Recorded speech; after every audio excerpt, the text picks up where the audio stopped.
Good morning, everyone. I'm Hugh Hewitt, the president of the Nixon Foundation. We're pleased that you could join us. This has been a long time in planning. We did not plan on it having the significance that it did, but the leader has been a long-time supporter of the library. Ambassador O'Brien is the co-chairman of the Nixon Seminar, which meets monthly to discuss national security affairs, along with former Secretary of State Pompeo, and so we're glad that all of you could be here this morning. Our guest of honor this morning, House GOP leader Kevin McCarthy, was elected to the United States Congress in 2006. He has been the leader of the Republican Party in the House since 2019. Before that, he served in the California State Legislature. He is a Golden State boy through and through, as is Ambassador O'Brien from different parts of the state. I'm the interloper from Ohio. We're all glad you're here in Orange County, though, near the birthplace of former President Nixon.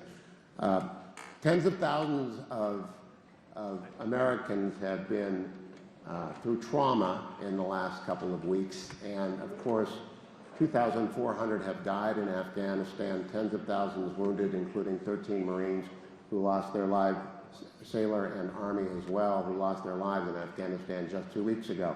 So it's a somber occasion, and I begin with Leader McCarthy. A few questions for you. You are the head of the party. You saw the president's speech last night. This morning, the Politico headline about Afghanistan reads, "Biden tries to shift blame on Afghanistan," and it quotes, "I am absolutely appalled and literally horrified we left Americans there," one administration official told Politico. It was a hostage rescue of thousands of Americans in the guise of an NEO, non-combatant evacuation operation, and we have failed that no-fail mission. Another White House official said that the mission isn't accomplished if they had left Americans behind.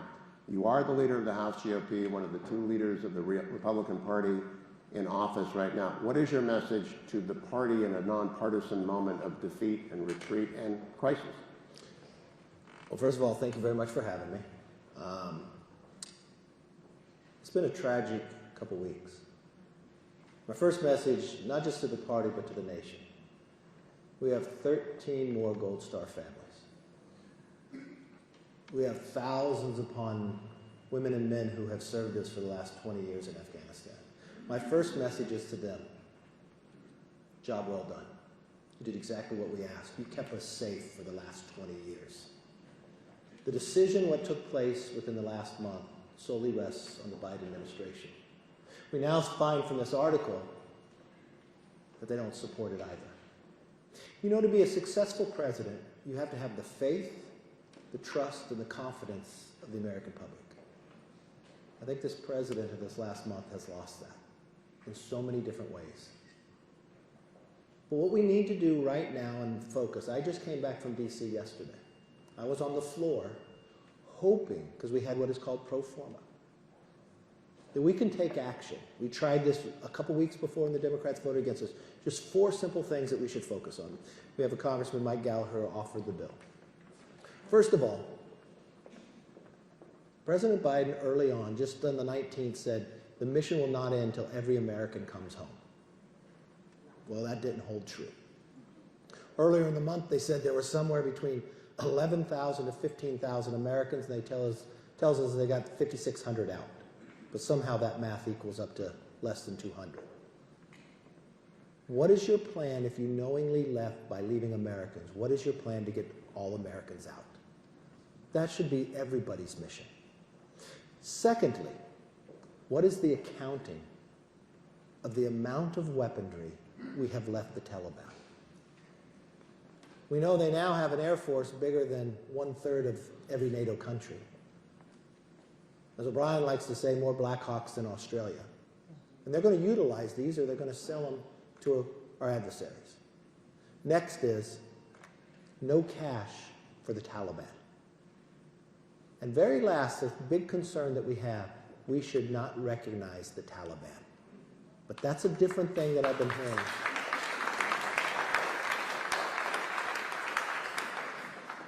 Those 4 items, not just to the Republicans, but to the nation, we should all have answers to, and we should all focus on. There's a lot of other things we're going to have to focus on. But as a nation, how are we going to live with ourselves by knowingly have an administration leave Americans behind?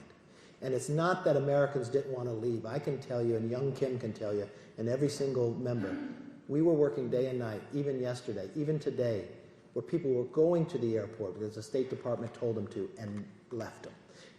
The president told the Americans to go down there. I have report after report, as they went down there, the Taliban shot at them, tore their papers, and they'd run for safety. It wasn't a free trip to get into there. And as a nation, our reputation, we're going to have to rebuild around the world.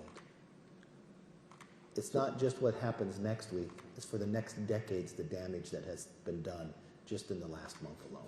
So, Mr. Leader, in the last 3 weeks on my radio show, I've hosted everyone, literally everyone of significance in the party, from former President Trump to Liz Cheney, to all the veterans you mentioned, Mike Gallagher and Dan Crenshaw and Michael Waltz and many others, Jim Banks, to Senator Leader McConnell and Bill Hagerty, who was an ambassador at the same time, Ambassador O'Brien with the Department of State. All of them said that the Doha Agreement did not oblige the United States to exit in this fashion, nor did it oblige us. There were conditions attached. How does Congress establish what happened and the interplay between the 19 and a half years of war that went before this and the end game so catastrophically executed by the Biden administration? We have three co-equal branches. Congress has oversight. What Congress needs to be doing right now, first get the Americans out, but the oversight. I've had our 3 committees of jurisdiction send a letter to preserve all that information. We need people before us. Why were these decisions made? The other thing is, being part of the Gang of 8, we get intel. I went to the agencies beforehand because I didn't believe, as I said before, President of Afghanistan, that they were going to be able to sustain themselves a month prior from everything I was hearing. I believe the president got intel, same intel that I got. But he made a knowing decision. When he closed Bagram, which was never President Trump's plan, he had 2 runways, but more importantly, you had more than 5,000 prisoners, a lot of the ISIS-K sitting there. And you left in the middle of the night without telling your allies. And what happened was, how we were being successful there, because the last 18 months there was no casualties, but the number of American troops was very small. Air power. But when you take the air power away, the Afghan military, or they believe that they're going to be able to win, even though they're losing thousands of casualties. And for the president to blame them, he's blamed everyone but himself, even though he said the buck stopped there. He curtailed the military by telling the military the number of troops they could have. So they had to close Bagram, but they closed it before the Americans were to leave. When you go through this library and you study Vietnam, when President Nixon went in, there's 550,000 American troops there. And the drawdown and the conditions. And when they broke the conditions, they bombed them. I watched the past administration, when conditions were broken, you cut it off. You punished them. So they learned not to do it, that no American died. This was a much different. This new policy with this President Biden is like a weak man theory. He's already given in to Putin, given him Nord Stream 2 and got nothing for it. He gave in to China. He gives in to the Taliban, hoping that later I'm going to build a relationship to get something. It goes against every doctrine America has ever had. Peace through strength. We've understood this and we've been successful by that. It's the complete opposite. And they've watched what has happened in this administration. They found the window and the opportunity.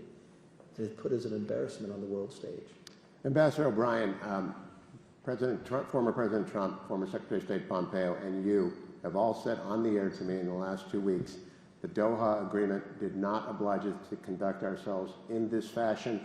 And the former president said to me, O'Brien was the envoy for hostage affairs. I brought home 55 Americans. I would never have left Americans. Can you expand on what the conversation with the Taliban leader was that the president had, which I believe you were on along with Secretary of State Pompeo, and what his attitude would have been towards leaving Americans behind? Well, I can tell you the first thing, Hugh, and thank you for that question. And first, I want to join the leader in expressing our condolences to the families of the soldier, sailor, and the Marines who were lost. I think a lot of the Marines came from Camp Pendleton, just down the road from here. They're great Americans and fallen heroes. And the toughest thing you have to do as the President of the United States or as the National Security Advisor when you join the President or represent him is to go to Dover for those dignified transfers of our fallen heroes and bring them home. And so that was, and I went, I think, half a dozen times, never in a situation where we had 13 Americans coming home, as we saw in those pictures. And so our hearts and our prayers go out to the families of the fallen, and God bless them. And that goes for all the folks that served us, and especially those who lost life and limb and their families in Afghanistan over the past 20 years. And I agree with the speaker to be, the minority leader, that they did great work for the United States of America, and they deserve our gratitude and our thanks. And we don't want another situation like happened with Vietnam, where our veterans, it took years for our veterans to be recognized for their sacrifice, and we need to recognize them now. So let me start with that. Let me go talk briefly about the issue. Number one, the president believed in America first. And what that really meant, people didn't understand what America first meant to the president. That meant putting the American people first. So my first job in the administration was as a presidential envoy for hostage affairs. And that was going out to get folks like Pastor Brunson and Danny Birch and others, Zhizhao Wang, who was in Iran, going around the world to try and get Americans who were either wrongfully detained by foreign governments or who were held hostage by terrorist organizations, and bringing them home. And we did it without paying ransom. We did it by employing our military, and we did it through very tough negotiations. I'm very concerned that my predecessors, a good man, Roger Carson's, Ambassador Carson's, he may be in a situation, Hugh and Kevin, where he's got hundreds of Americans that he has to get back. And he's going to lack leverage in those negotiations because we don't have Bagram. I mean, President Trump would have never shut Bagram. And if he ever did, it would have been the last thing he shut down. He would have bombed it to make sure it wasn't useful to the Chinese or the Russians or anyone else. But we've got very little leverage now to negotiate with the Taliban or ISIS, whoever takes these, holds these Americans. And so Roger's going to have a tough road to hoe, and we're going to have to keep him and the administration and everyone in our prayers who's trying to bring those Americans home. But they've left a very difficult situation for us. President Trump made it very clear in the Oval Office on numerous occasions, to General Milley, to myself, to others, no Saigon-style withdrawal from Afghanistan. President Trump wanted to get out of Afghanistan. We wanted to pivot to China, the existential threat to our country. But we wanted to get out of Afghanistan with honor and dignity. So no Saigon-style departure, and unfortunately that's what we had. No Americans left behind. No Afghan interpreters or other enablers left behind. And this really bothered the president. No American military equipment left behind. I mean, we've left, the Taliban may not be able to operate this equipment, but the Iranians can. And the Iranians are going to come in for the biggest used car sale and used helicopter sale and used combat aircraft sale in human history. And we're going to equip the Iranian army, for the next 2 decades with what we left behind in Afghanistan. Those were all things that President Trump said can't happen as part of the withdrawal. So, we're in an unfortunate situation now. We've got to really pray for the Americans, and that's mission number one. And then we can talk about this later. We've got to think about how do we rebuild American credibility around the world for our allies like Israel, Poland, Taiwan, that are on the front lines of freedom. And now there's a doubt in those countries, our friends, but also a doubt among our adversaries and our foes about how strong America will be in coming to the defense of our allies. So we've got a serious credibility issue that we have to address very quickly. And we've woken up today, September 1st. President Biden, even when our allies, and think about it, France, Great Britain, Germany, is asking the president to extend this deadline. Why are they even there? Because America was bombed. Because America was attacked 20 years ago, they're risking their own lives to defend us. He chose the Taliban over them and kept the 31st. So now we wake up on the 1st. You listened to the president last night. The question I have for him, one question: what is the plan to bring Americans home? You knowingly made the decision to leave them there, but you still have not given us a plan to bring them home. So why would you ever make the decision to leave until you had them home? That's what I don't understand from the president. Leader, on Monday, I sought out Daniel Runde from the Center for Strategic International Studies, an Afghan expert, to talk about the refugee issue and how we process refugees. I then got an Uber back to my home in Virginia, driven by an SIV young man from Afghanistan, 29 years old, brought his wife out under an SIV. It took him 6 months to get his Army colonel to vouch for him and the Floor Corporation for whom he had worked. His sister had been in colleges in hiding. His brother is in hiding. There are SIV and SIV relatives all over Afghanistan, and they're also in transit. I hope the GOP is welcoming after vetting of these refugees, but what is your advice to your colleagues about those SIVs who are still in Afghanistan and those who are in transit around the world, assuming, of course, that people are vetted, which it is possible to do given their service with America? You can vet. We keep our promises. They risked their lives. They fought with us. We promised we'd take them. We're going to take them. Need to be vetted because in the way that the Biden administration left, a lot of people at the very beginning weren't the SIVs. There were people who never helped us, who were getting out. You need to take them, what people call the lily pad of the place, and vet through. But we have a number of people who were Americans, who had a family or Afghan, and the State Department were not allowing them all to come together. You had a choice. You can come, but you're going to leave your children and your wife? No, you wouldn't make that decision. That held up a great deal. But now we have, if there's something that shows it bigger than anything, when Joe Biden was there in 2008 and needed to be saved and had an interpreter, that interpreter is still over there. No powerful message, and you promised me you'd bring me. I have one question for you both, and then looking forward. You are a group of 8. To what extent in the course from March, April, May forward did the administration keep you and Leader McConnell, as well as Democrats, acutely and up-to-date informed on the conditions on the ground? Did they treat the Congress as a co-equal participant in the conclusion of the 20-year war? I never remember one Gang of 8 meeting on it in the 7 months he's been there. I remember having a conversation, Leader McConnell and I, with Blinken, only because we were at the White House for a dinner for Merkel, that we engaged him about our concerns of what were happening, getting the individuals out earlier. Is there legislation that needs to be done? Because we don't believe you can do it. And we were getting the answers that now true to be wasn't true, that it could sustain itself. We had President Ghani before us in a meeting, the leaders in the House, and my question to him was, I'm watching the Taliban encircle the provinces. I've watched one already fall. How can you sustain yourself? He gave this answer of how they're going to be able to fight back even though they weren't winning then. Now we're getting reports that it could be true that President Biden pressured him to give a false impression that could have been giving members of Congress a false impression, because that's the time he was in the White House, in Washington. And this is where conditions matter. For the president to say he would have done nothing different, why wouldn't you have changed it when these cities were collapsing? Why wouldn't you bomb? Why wouldn't you have gotten our military equipment out? Why wouldn't you keep Bagram open and get all the Americans out, then close it? The pressure will be on you and the Republicans to go along with turning the page and look forward, but oversight has to be done while people's memories are fresh. How will you get these answers? Which committees will get them? You have 3 major committees: Foreign Affairs, the Intel Committee, and Armed Services. But I want you to put in that this decision by the Biden administration goes back a couple years. Remember what they did when they made Adam Schiff in charge of the Intel Committee. The Intel Committee oversees all the agencies.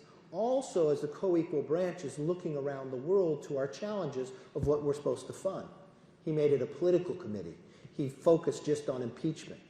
What committee is on today? He's focused on September 6th, he and the Homeland Security Chairman, when we have now an open border, when we have already picked up 2 people that are publicly reported. I believe you meant January 6th. The January 6th. Oh, what did I say? Yeah, you got the date right. Oh, okay. They kept their eye off the ball. If we're a co-equal branch, why weren't they there warning the administration that they can't go through with this? Because they were only focused on politics. So, those 3 ranking members have already put forth letters to preserve all the information. We're already calling for the hearings. But more importantly, why we have greater strength, all those people you just mentioned that have been on your show, we have a lot of veterans who have served, from Navy SEAL Dan Crenshaw to Intel collectors and others. The more committees we have eyes and ears that understand the real answers, this is where the information will come from, and this is where the corrections will take and the solutions will be. And Ambassador O'Brien, I understand the administration's desire to minimize the number of Americans left behind, but not in all the years you were special envoy did you ever tell me, and we're pretty good friends, that green card status mattered in getting an American resident back, or dual citizenship mattered. They're using that as an attempt. And when you were the hostage envoy, do these niceties matter, or do Americans count as Americans? No, look, if an American was overseas and held hostage, we didn't care how they got there. Some of them did some things that you wouldn't have advised doing, hiking in Iran or hiking in Afghanistan, and you kind of, question that. It didn't matter. Once they were taken hostage, and if they were taken hostage because they were an American or they were wrongfully detained because they were American, we didn't care how they got to that country. We didn't care what their politics were. We didn't care what their race or religion was. Our job was, an American was in harm's way, our job was to go get them home. Never once did the president ask me how they got there or who they are or what they believe in. It was, there's an American that's in need of assistance, go bring him back home. And before I ask the leader about how to repair it, would you give the Cook's tour of the damage done to America vis-a-vis our adversaries, and indeed to the idea that if you're an American, you will not be left behind? Even the people in the embassy in Tehran for a year and a half under President Carter never thought we gave up on them. How do you? What's the damage, and what does the leader have to work on? Who would have thought that we'd be looking back at the Carter years as the good old days? But look, we saw what happened, and as the leader and I, as Kevin and I walked through the library, we looked at the images of Vietnam and the end in Saigon. We went through a very rough 4 years after that. Nicaragua fell, Grenada fell, Mozambique, Angola, Zimbabwe, the Soviets invaded Afghanistan. It was a very bleak period of time. Our hostages were taken in Iran.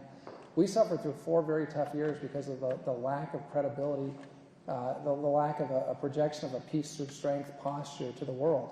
And weakness is provocative. Even the perception of weakness in international affairs is provocative. And it encourages our adversaries to take actions thinking that they can get away with something because America is no longer watching, America is not on the beat, America is no longer engaged. And so, what John Radcliffe, your former colleague, and my colleague in the Trump administration and I did when we were up with the leader in Jackson Hole about a week and a half ago, we put out an op-ed and said, here are the things we need to do to immediately help restore American credibility. We can't wait 4 years for President Trump to come back, or Governor DeSantis, or Secretary Pompeo, or Senator Cotton to be elected president. We have to do things now as a country. And one is we have to speed our arms sales deliveries to Taiwan. Taiwan has bought arms from us. They've been approved. We need to put them at the top of the list, the customer list for the defense manufacturers. The administration needs to go to the Raytheons and Lockheeds and others and say, put them at the top of the list and deliver those arms immediately so that we can send a message to the Chinese, don't bully Taiwan, they can defend themselves. Poland wants 250 M1A1 Abrams tanks. It'll take a few years for those to get built in Lima, Ohio. Those are great jobs for Americans in Ohio and your home state.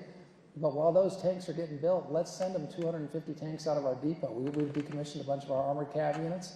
Let's send those tanks and get them to Poland immediately. Let's start sending a message out. Let's finish the Compact of Free Association of States with our friends in the Marshall Islands and Palau in the Pacific. Let's recognize Somaliland in Africa, which has stood up to the Chinese and is taking refugees from Afghanistan. So there are a bunch of things that we can do that wouldn't cost a lot of money.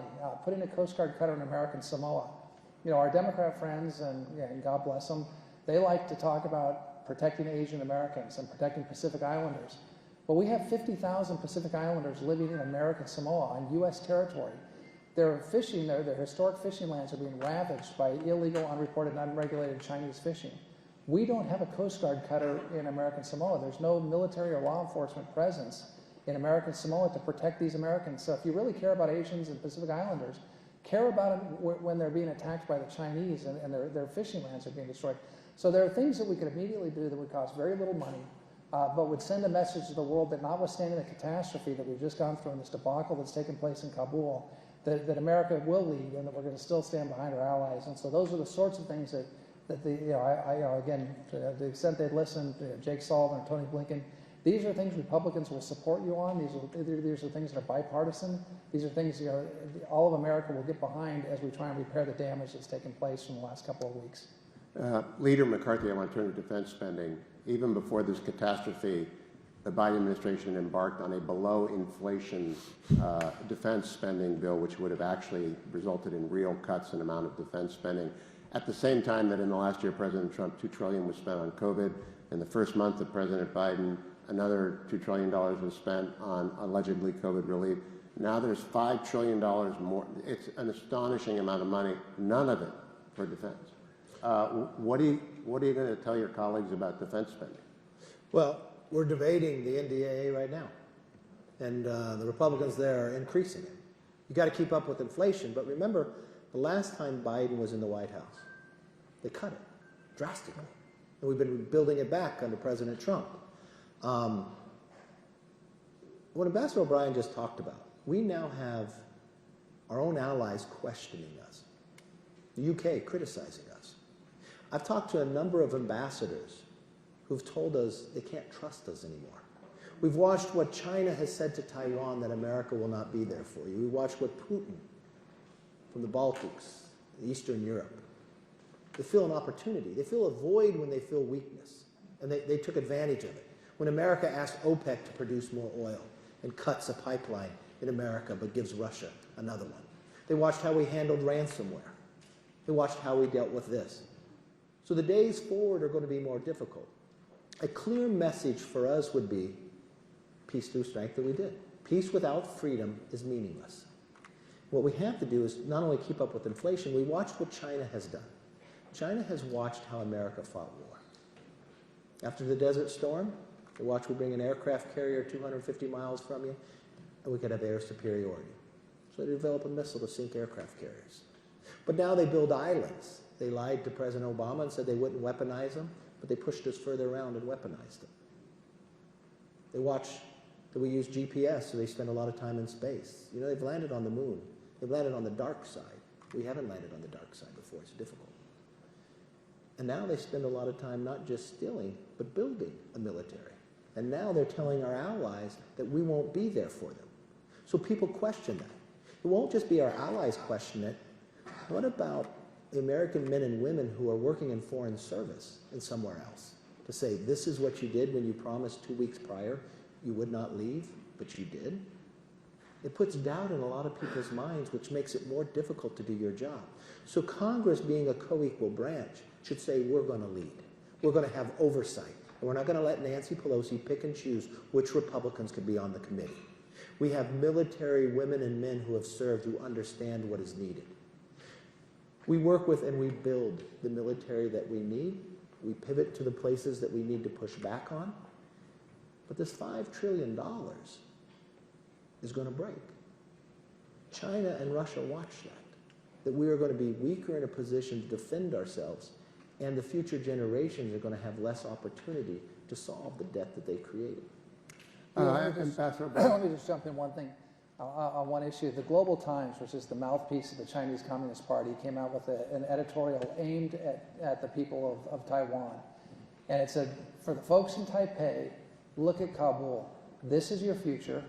When we invade and China forcibly coerces you back into a communist state and ends your democracy, the Americans will not be there. They will not show up. Look at what they've done to their Afghan allies.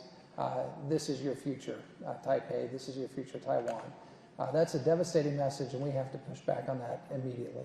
It wasn't just them. Russia says we hump them and dump them in the process. This comes from RTV.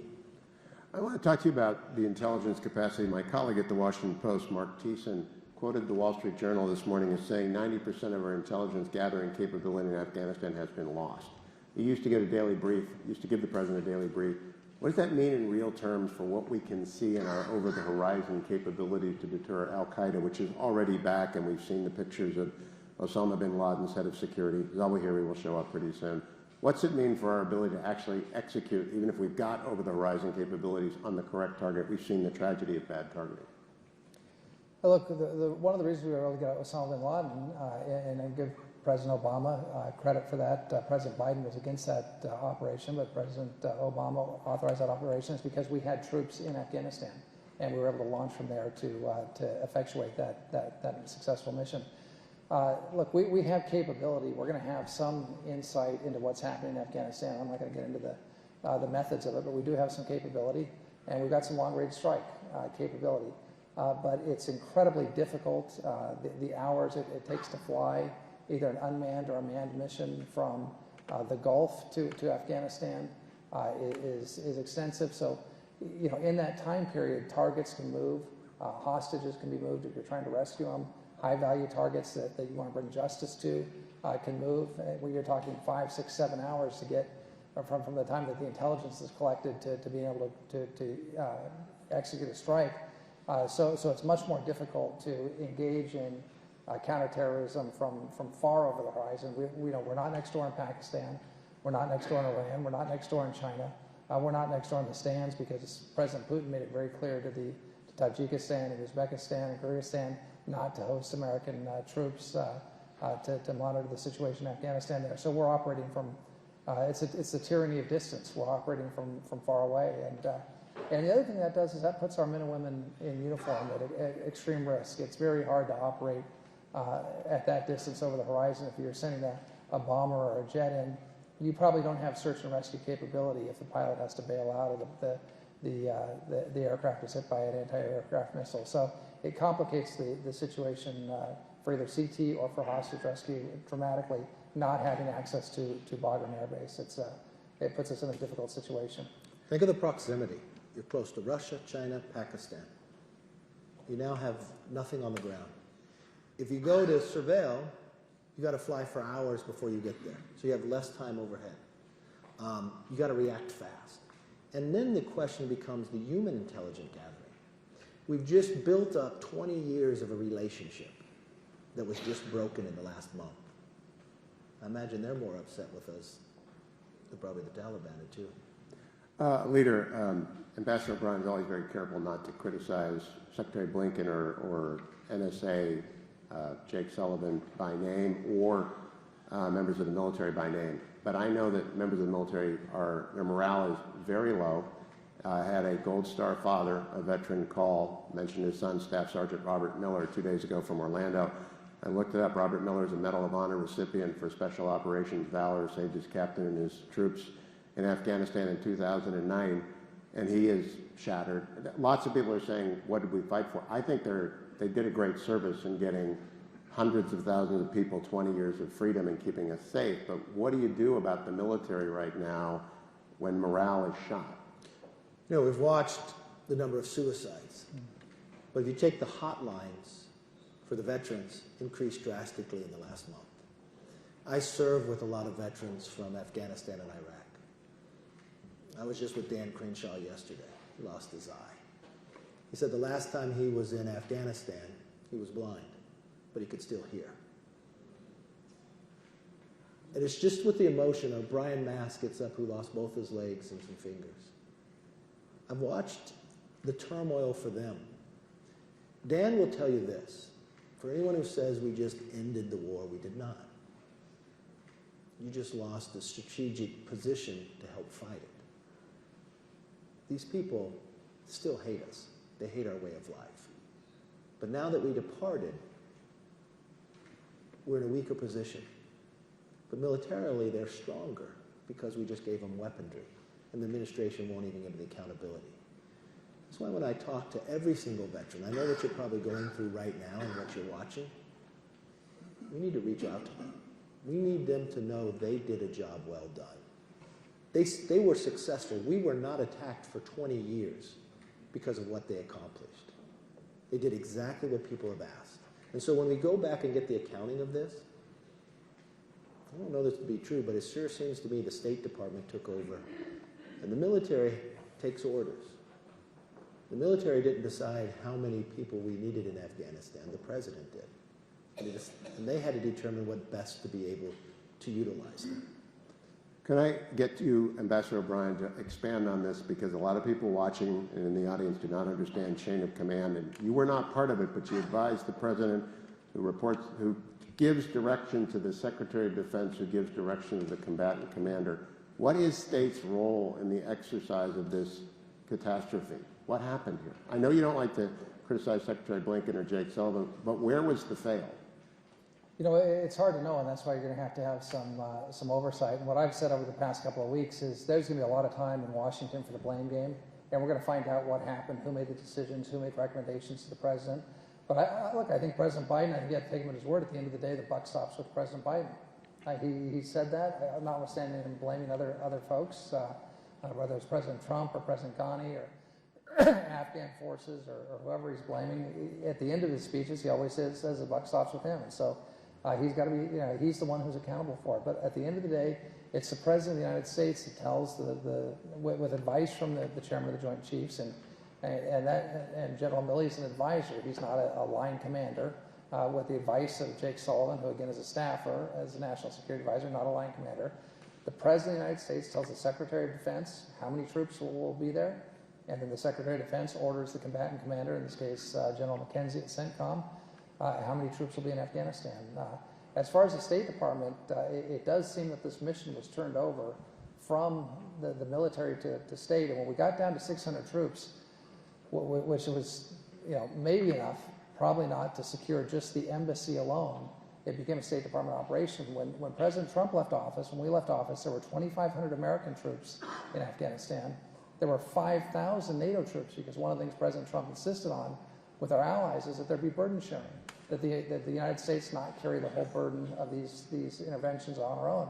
So we had 7,500 troops. That was enough to protect our counterterrorism operations, to put leverage on the Taliban, to protect the embassy. And if it was decided to do an evacuation of AMCITs, American citizens, our allies, the SIV visa holders, and retrograde our equipment out of Afghanistan, and we controlled Bagram Air Base. Kabul was free and safe.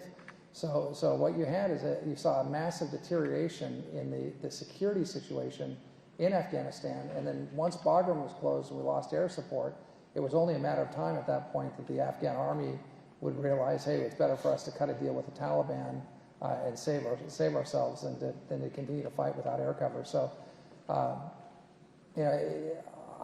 I don't know how that decision was made. I don't know why it was made. That's something that I think the committees will find out. But when it went from a military operation to protect and keep Americans safe and to evacuate them if necessary to a State Department operation, something went very wrong there. I mean, the idea that you take your troops out first and then hope the civilians could get out later, you don't have to be I think most second lieutenants would tell you that's probably not a good idea, and somehow that was a decision that was made. You go back, there were two people left in the room when the decision was made, the President and the Vice President. The Vice President brags about that. When this was all collapsing, you had to work with the State Department, not the military. When the State Department told, and the administration told the military they only had 600 troops, it couldn't keep Bagram then. When Bagram fell, you then told the Afghans that you no longer had air cover, and you left in the middle of the night, so now you question whether you could stay and fight.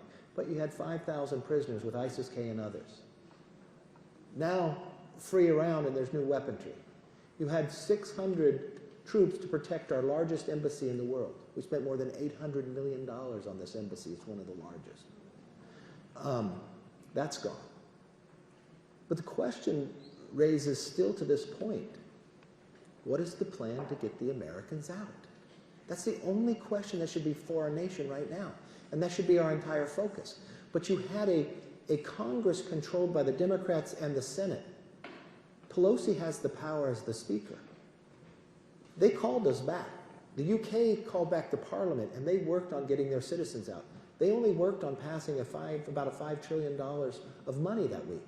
And they only allocated us 90 minutes to have a briefing and shut it down, even though people were standing in the rows to ask questions of the Secretary and others.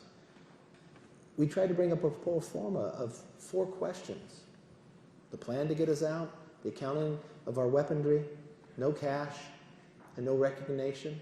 And they banged the gavel down as we stood right there on the floor, like we weren't even standing there, like they couldn't see us. The morning consult poll of this morning was conducted from Saturday to Monday, and it's a very well-respected poll, found that 61% of respondents believe the country is on the wrong track. That is a devastating number for the President and the Democrats. This is not a political question, but our constitutional republic leaves it to the people to render a decision on the conduct of national security only every other year. To what extent will this catastrophe figure in the 2022 election? Democrats are hoping that the page is turned. Do you think it will be? And how are you recruiting candidates and urging them to talk about national security in the election cycle ahead? National security is important. It's the future of where we go. Our economy is important. There's so many issues. Our borders is important. The economy. Whether we feel safe and secure in our own streets. This administration and this Congress wants to defund our police. There's so many different issues there. I look for people who are willing to serve that show leadership in so many different elements. But it's interesting that some who rise to the top, right? When I look at there, Derek Van Orden, who ran last time against Ron Kind, happened to be a Navy SEAL who has served there. Ron Kind now decided to retire. Or Morgan Luttrell, the identical twin brother and Navy SEAL of Marcus Luttrell, just as decorating. Or Jake Elsley, who just got elected in Texas, who flew F-18s. You know who he flew them with off the aircraft carriers in there? Mike Garcia from California. Or Esther Joy Keene. She served in the military. She's from Illinois, ran against Sherry Bustos, the head of the DCCC last time. Came close to beating her now. Sherry's retiring. Esther went to Afghanistan, actually prior to being in the military, to help. Her parents came to visit her. You know what her parents did? This was early in the 2000s. Opened up a school. So you know what they spent the last 2 weeks? Trying to get the kids out of the school. Or you go, Jan Kiggins down in Virginia, who served in the Navy, then became a nurse in the state senate. I mean, we have these amazing leaders. And when you look at the last election for Congress, Republicans were supposed to lose 15 seats. Everyone said it. They got the number right, the party wrong. Right? We elected more women in the last Congress for Republicans than any time in the history. We beat 15 Democrats, and every Democrat lost to a Republican woman or a Republican minority. And you know the very best state for us was California. You know one of the very best places for us was Young Kim right here.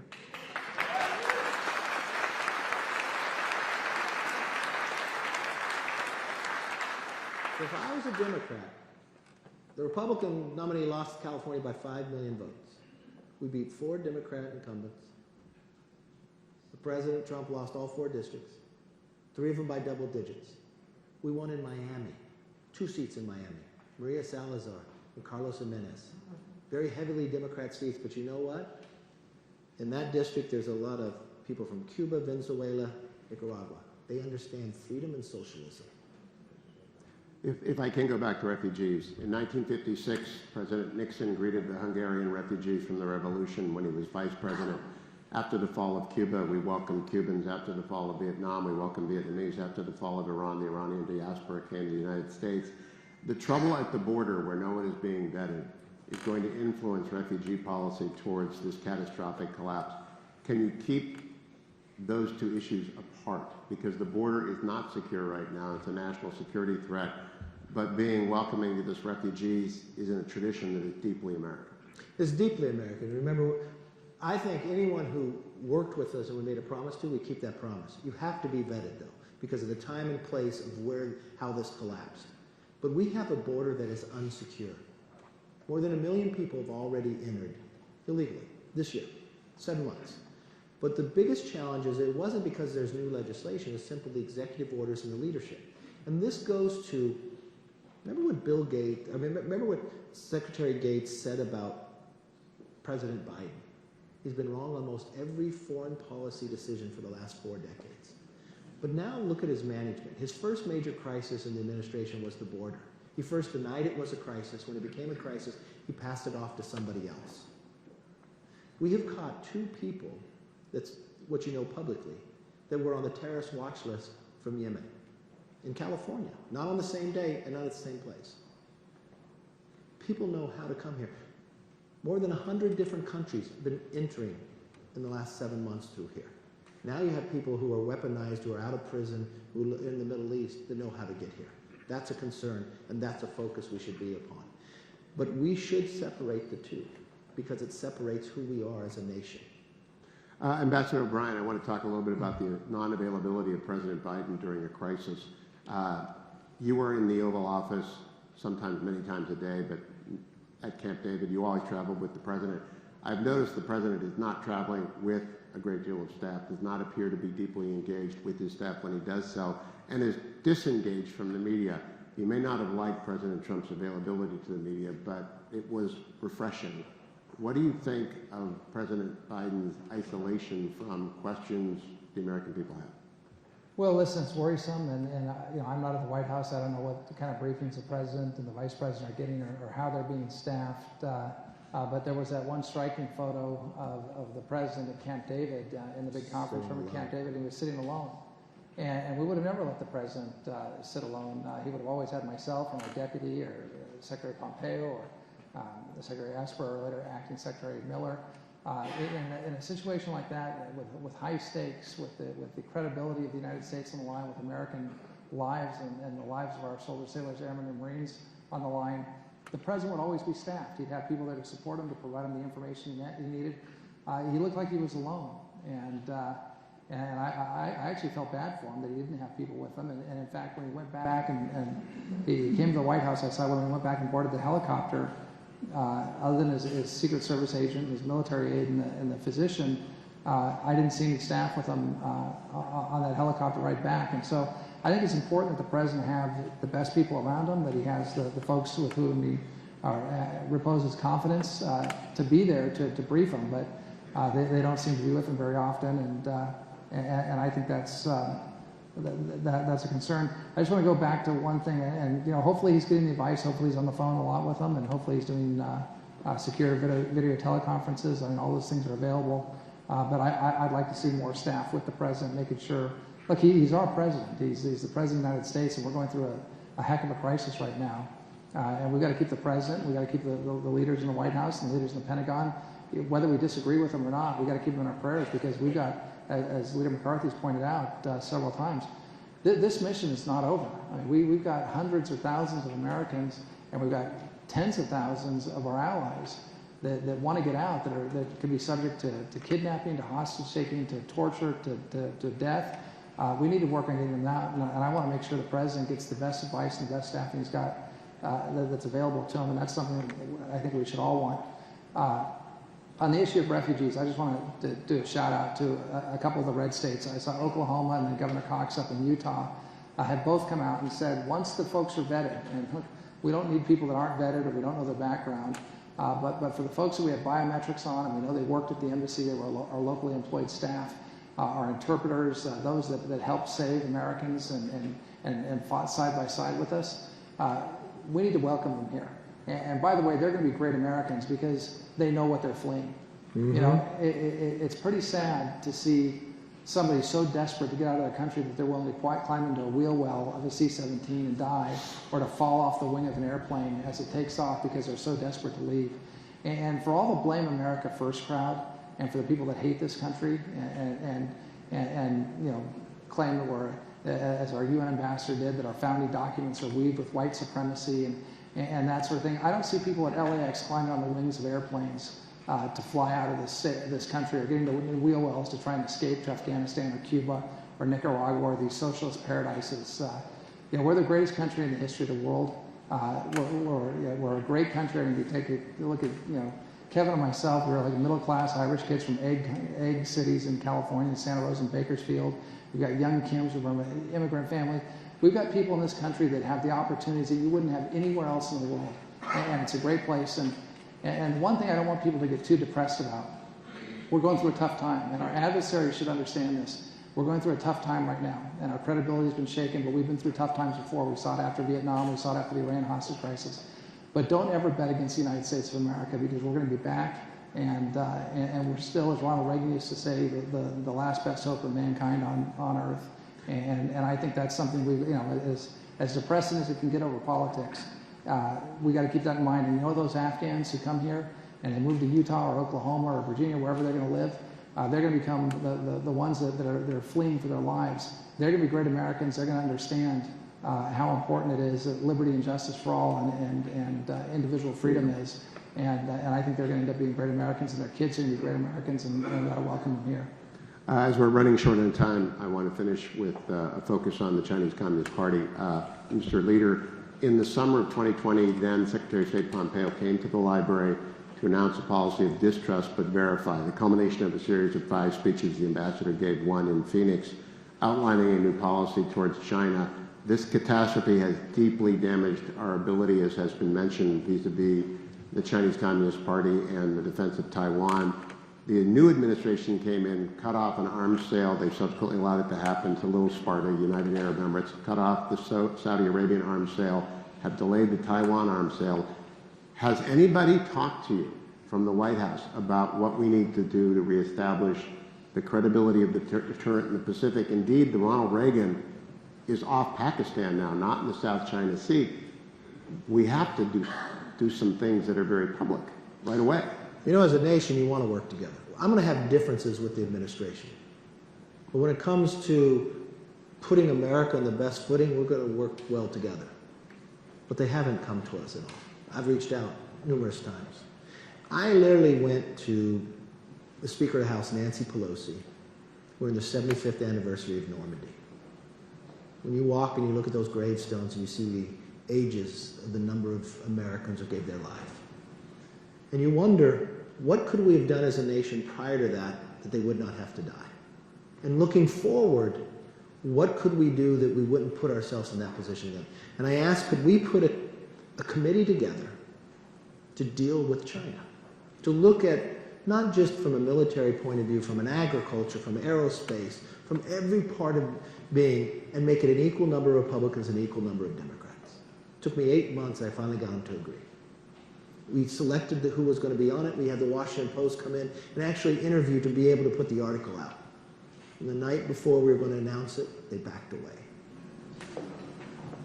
They backed away. You can't put politics before people. And that's the decision. Our greatest threats going forward is the debt and China. And we've got to be prepared as one to do it. My concern is in this administration is how he's handled crisis. He goes alone. When it becomes a crisis, he puts it off to somebody else. I watched our president during this crisis turn his back and not answer questions. I watched him say the buck stops with him, but he blamed everybody else. I watched that we have Americans sitting over there. Regardless, people make mistakes. Admit your mistake and fix it. That's what we do. And just to blame others is not going to solve the problem. And now you have our allies probably calling China more than they're calling us. If it took one of our closest allies, Boris Johnson, 36 hours to get a return phone call in the middle of the Afghan crisis when he's trying to get citizens out, I imagine China and Russia are saying they'll be there for you. My very last question for both of you is a practical one, and your experience as hostage envoy will help here, especially Ambassador O'Brien. How much information should the media share about who is trapped in Afghanistan and their status, how they got there, where they are? Is it a danger to them, and does it help us? We knew how many Americans were in the Tehran embassy. We were about to celebrate the 50th anniversary of the return of the POWs from Vietnam. We knew every man who was imprisoned there. What should we know about who is in Afghanistan, in your opinion? Yeah, my opinion, in a situation like this, it's really up to the families of the hostages and the families of the Americans to decide if they want to go public or not. Generally, in this case, I would not go public because information travels so quickly. The Taliban has excellent access thanks to all the cell towers and networks that we built for Afghanistan. They've got access to the internet the same way you and I do here. They can see everything that's said by the media. So I would keep that quiet. I would keep quiet, the schools from which we're trying to extradite people, the names of specific high-profile potential hostages or Americans or SIVs. And the reason is you don't want to increase their value for the hostage takers or for the regime in Kabul. And look, I had a lot of success with the press. I'll tell you, there were many times that I dealt with in their papers, whether it was New York Times or Washington Post, that were not necessarily friendly to the administration, that had information about where we were with negotiations, where hostages were, what was happening with a potential military operation. And to their credit, every time I contacted the reporter or got back to them and said, hey, this could put the hostage in danger, or this could put the detainee in danger, they acted responsibly. And again, this is a different story. It's a bigger story. You're dealing with thousands of people, so that may be hard to accomplish. But I will give the press credit that when I went to them as the hostage ambassador and asked them not to publish, they almost universally agreed to not publish, and we were able to get a lot of people home. So I think it's better to keep those things quiet unless there's some specific reason that the family wants to publicize it. It may be that somebody's going to be killed by the Taliban or has been taken hostage by ISIS, and by shining a light on that person, it may protect them because they become a bit of an international story, and it becomes harder for the terrorists to execute them or to torture or abuse them. But again, those are difficult individual calls on a case-by-case basis. I think at the end of the day, we don't say the names of who's there, but if we speak as one nation and say they're all coming home, Taliban will get the message, don't mess with them. The rest of the world will understand too. We're bringing Americans home, and every single one. And we'll do whatever needs to make it happen. You speak with strength, just as we've learned from this museum and others, from those who left our country but led our country before, we'll be okay. Ladies and gentlemen, please join me in thanking the leader and Ambassador Brown.